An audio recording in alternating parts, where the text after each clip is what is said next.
O, por ejemplo, buscar la etimología de una palabra. Yo recuerdo que tenía una amiga en la carrera que le encantaba buscar las etimologías de las palabras. De hecho, su favorita, y todavía me acuerdo, porque fue una etimología que yo dije, ostras, mamotreto. La palabra mamotreto, una persona que, pues, aunque suena un poco así más vulgar, que es muy, muy grande, ¿no? Es mamotreto, como una persona, un mamotreto, alguien muy grande, ¿no? Pues porque ha mamado mucho de la teta de su madre cuando era pequeño. Entonces son etimologías muy graciosas. O, por ejemplo, la etimología del verbo recordar. Nosotros buscamos recordar y nos dirá, hay un apartadito en el diccionario que viene en verde, además, ¿no? Después, justo debajo de la palabra aparece la acepción y aparece en verde. Y ahí está la etimología. Vemos de dónde procede la palabra. Recordar procede del latín cordis, que es corazón. Entonces estamos diciendo que cuando accedemos al recuerdo de alguien, volvemos a pasar por el corazón. Recordis, cordis es corazón, volvemos a pasar por el corazón algo. Y entonces esa etimología del verbo recordar se queda, a mí por lo menos, se me ha quedado impregnada en mi cerebro y no la puedo olvidar. Y ya cada vez que alguien dice recordar, ya no suena igual. Buscar al final palabras en el diccionario y buscar esa etimología nos da también cuenta de la historia de una palabra, que si nos paramos a pensar, las palabras tienen años y años y años, y el ver de dónde ha venido tiene historia, y esa historia también, esa palabra también tendrá personas en su camino, cuántos literatos la han usado, o palabras, por ejemplo, que se han quedado en el ámbito cinematográfico, cultural, ¿no? Por ejemplo, Rebeca. La palabra Rebeca no existía en el español, y si lo buscamos en el diccionario, es porque lo usaba Hitchcock para la película de Rebeca. El personaje utilizaba esa prenda de vestir a modo de Rebeca, ¿no? Porque ya lo tenemos tan asimilado que ya no lo podemos decir otro nombre, ¿no? Pero ese jersey con botones no tenía palabras antes de que lo usara Hitchcock. Entonces, en su película.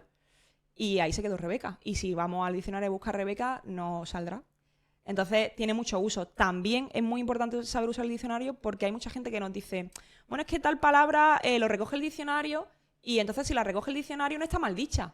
Porque yo puedo decir asín o puedo decir almóndiga. Que lo recoja la RAE no significa que tengamos que usarlo en nuestro lenguaje de diario. Hay también apartados donde nos aparece usado como vulgarismo o en desuso, ya no se usa, ¿no? Si lo usamos como vulgarismo, venga, úsalo, puedes usarlo. Estás diciendo entonces que estás usando un lenguaje vulgar. ¿Queremos usar un registro formal? Por mucho que nos digan que está recogido en el diccionario recoge el uso de la lengua al final, ¿no? ¿Cómo debe usar la lengua? ¿La puedo usar en formato vulgar o la puedo usar en registro formal? Ahí está la elección, ¿no? O también mucho debate sobre por qué hay algunas expresiones, algunas no definiciones, sino palabras políticamente incorrectas. Muchas veces eso también se ha generado muchísimo debate, ¿no? Con el tema también del lenguaje inclusivo y todo esto. Al final el diccionario lo que está haciendo es recoger el uso, desde cuando empezó a registrarse las palabras y cómo se usaban en el siglo XVI hasta ahora.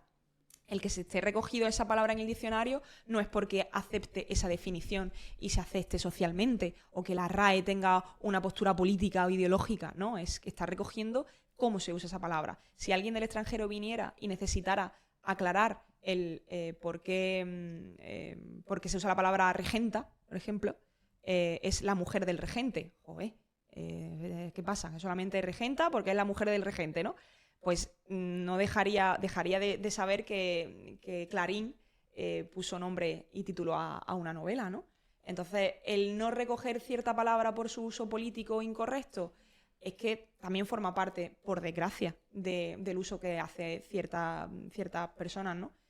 Tiene que recogerlo todo porque se usa. Al final, el querer o intentar encontrar en el diccionario un arma política o ideológica para decir la RAE se equivoca, bueno, en muchas cosas se equivocará, pero al final lo que está haciendo es su trabajo, que es registrar palabras. Hay muchas palabras además que ya no están en la RAE y que se han quitado, no se han eliminado de la faz de la tierra y tal. Acaba en un tesoro lexicográfico, ¿no? Pero hay que admitir que, bueno, que al final lo que hace es eso, recoger un poco el uso. Es interesante porque creo que es una confusión muy habitual. Es decir, que el hecho de que una palabra aparezca en el diccionario no es que se promueva o se recomiende, ¿no? Sino simplemente describe el lenguaje, pero no es que lo prescriba. No, exactamente, ese es el verbo, no lo prescribe, pero, y además que hay mucha información que no se lee. Usado como lengua, como vulgar, yo no lo leo eso. No, hombre, hay que leerlo, te está dando la información y ya tú, con libre albedrío, la usas para una cosa o para otra. Pero sí, hay que mirar la letra pequeña del diccionario, que tiene mucho.